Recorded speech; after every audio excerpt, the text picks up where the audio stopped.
Guys,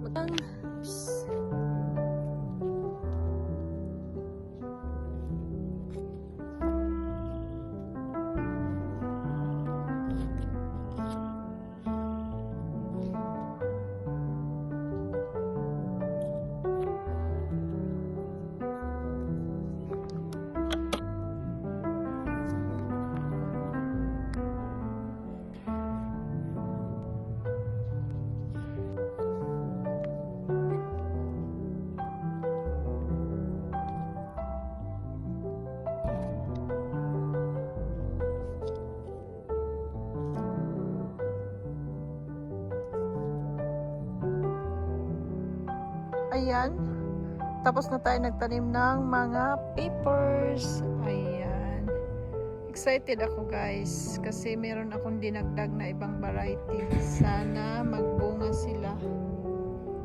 Ayan, pati yung ating tawag ito eggplant. Meron akong dalawang variety na bilog siya pero hindi siya malaking bilog, maliliit lang siya. Excited din ako mamunga sila. So good luck sa aking talong at saka yung Japanese eggplant. Meron din tayo. So ayan, nakapagtanim na tayo. Tapos na rin. Tapos yung susunod naman yung mga squash. So ayan yung naitapos natin sa pagtatanim.